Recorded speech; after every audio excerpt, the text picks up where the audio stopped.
video just released by Evendale Police shows the moments an officer interacted with a neo-Nazi group after that demonstration over 75 near Lincoln Heights. There's been a lot of discussion, obviously, about this incident since it happened 11 days ago on February 7th. So you're about to see the officer on the overpass first ordering the white supremacist group to get into the U-Haul and leave the bridge when counter-protesters then arrive. So about 5 minutes later, you can see the same officer walk up to the U-Haul outside of a Laughlin local schools building shortly before kids were about to be released from class that day.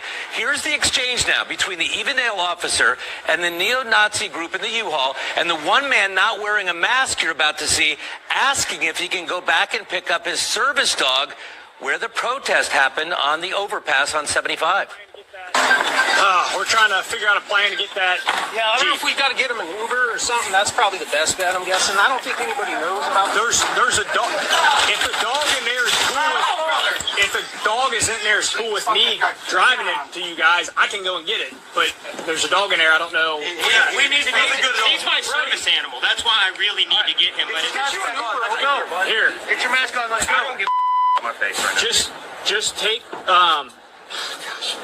take that black that shirt off, and you can get my car. Cool, thank you, brother. And then, if I got in the driver's seat of the car, would the dog bite me? You think? No. No. He'll sniff you to death. You make sure you got your keys. Hey, officer, did you see? Yeah, I got the... Are you guys done? Yeah, we're done. There's no other. We're just trying to go get the dog and get the Jeep, and then we're out. Yeah, we're gone. Let's go grab it. One community in Ohio, which is now the center of a growing national debate about civil rights, hate speech, and the Second Amendment. NBC News correspondent and NBC News Now daily anchor Morgan Radford visited the town of Lincoln Heights, where residents have formed an armed community defense group in the wake of a neo-Nazi rally. Morgan joins us now. You were there just on Tuesday. What did the residents tell you about what's going on? Yeah, I was there just this week. John, it was fascinating because what's interesting is that this town was founded during the Great Migration back in the 20s as a refuge for black citizens, which is why it was especially painful when neo-Nazis suddenly appeared in this 3,000-person majority black town. But they decided to fight back, taking up arms and patrolling their own streets. Now they're at the center of a much larger debate about protection and free speech and who gets it. These aren't police officers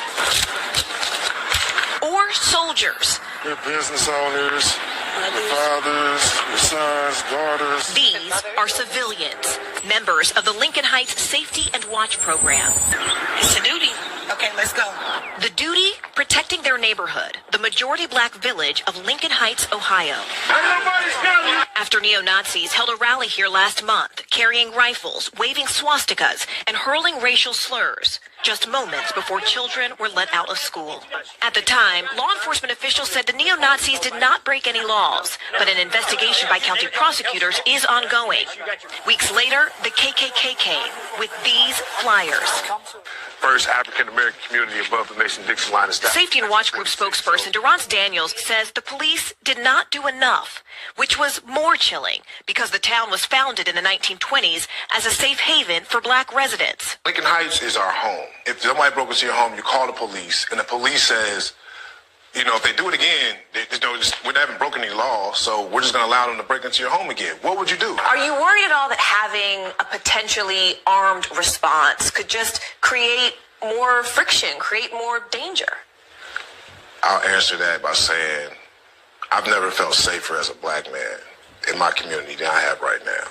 The mayor of Evendale, which oversees the police force that responded that day, said in a statement to NBC News, "Our emphasis on de-escalation and public safety resulted in the incident's resolution without injuries to any of the persons involved." But residents here say they can't afford to wait. Every day, the Safety and Watch Group escorts children to school and patrols the streets. Why do you all wear masks? Those Nazis, we have reports of them finding our backgrounds, so we're not hiding ourselves from the residents, but we're protecting our family from what we're doing out here. While many locals do support the security group, some, like business owner Eric Ruffin, say they wish the group wasn't needed. We don't want to become what we hate. You know, we don't want to become a group of people that walk around feeling like we have a reason in America to have to protect ourselves. And this community Stand up. Stand up. is not backing down. And they miss it. We contacted the mayor of Evendale's office, and they say that prosecutors are looking at body camera footage of the neo-Nazi rally to see if any criminal charges could be filed. But meantime, the Hamilton County Sheriff is also calling on state lawmakers to pass legislation making it a crime to wear a mask with the purpose of intimidation while open carrying, guys. So, Morgan, let me ask you, one of the people you interviewed there, a young man, said he's never felt safer in his community than he does now. So this could have an impact nationwide, things like this. I mean, there is a contagion factor in safety. People always seek it. What did the mayor or anybody that you spoke to think about the contagion factor? Durance, I don't want to speak for him, but after my conversation with him, I feel like I could confidently say he would say the contagion factor has already happened. Because when I asked, is this a reaction to a local moment or a national movement? And he said, look at January 6th. He said, you already have people felt emboldened to come here locally because of what they saw nationally. If you can hang from the building of the hallowed halls of the Capitol and then be pardoned, not be prosecuted, why don't you think you can come to a small village of African Americans, only 3,000 people?